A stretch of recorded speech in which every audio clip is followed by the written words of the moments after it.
नमस्कार सभी को जीवन से जुड़ी बातों में महिलाओं के लिए खास करके मैं बोलना चाहूँगी कि महिलाएं अगर एक बात समझ जाए कि हम अकेले रह सकते हैं बिना पुरुष के, तो शायद उनसे सुखी कोई होगा ही नहीं इस जीवन में। क्योंकि ये सब जो चल रहा है शादी करने के बाद, जितनी भी कठिनाइयाँ परेशानियाँ जो आती है हमारी लाइफ में, वो सिर्फ इसका एक ही कारण मैंने देखा हुआ है, शादी का।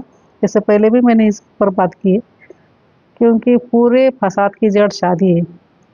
जब तक आप दूर रहते हो तब तक ही ये सब कुछ अच्छा होता है। दो इंसान अगर साथ में आ गए तो वो एक दूसरे का सर ही फोड़ेंगे और कुछ नहीं। अच्छी बातें तो कुछ होती नहीं है, सिर्फ लड़ाई झगड़े होते हैं। हर वो ये इसलिए होता है क्योंकि एक दूसरे के ऊपर डिपेंड होते हैं। तो महिलाओं को इंडिपेंडेंट बनना ही होगा किसी भी हालत में, अगर वो अच्छा जीवन चाहती है। आगे की जो पीढ़ी आने वाली, उन्होंने सोचने वाली बात है ये, क्योंकि लाइफ अनकंफर्टेबल है। कंफर्टेबल यहाँ कुछ भी नहीं है। 24 घंटे में 24 बार हमारे विचार श्रेणी बदलती रहती है। तो आप किस तरह इस संसार में स्टैंड करते हो, या आपके माइंड के ऊपर डिपेंड करता है। कोई कमज़ोर होता है तो आत्महत्या कर लेता है, कोई स्ट्रांग होता है तो वो जी लेते हैं। लेकिन लाइफ को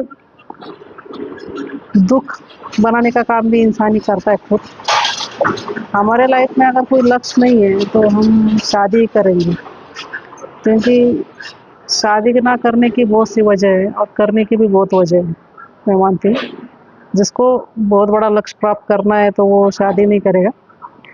और जो आम लोग हैं, हम लोग, हमारे पास कोई चॉइस नहीं है, हम कोई साधु संत भी नहीं है, तो हम शादी करके हमारा जीवन जो अच्छा जीवन होता है वो भी दुखों में बिता देते हैं। और पता नहीं अनचाहे ऐसे भावनाओं में, अनचाहे इच्छाओं में हम बढ़ जाते हैं, और वहाँ से दुख शुरू होता है और हम इसके पीछे भागते रहते हैं लास्ट समय तक। तो ये हमारे समझ में नहीं आता। तो जीवन में रहते ही आप इसे समझें और ज़्यादा से ज़्यादा खुश रहने की कोशिश करें। अपने लाइफ में पॉजिटिव सोचें। तो खुश रहिए और अपना ध्यान रखिए। थैंक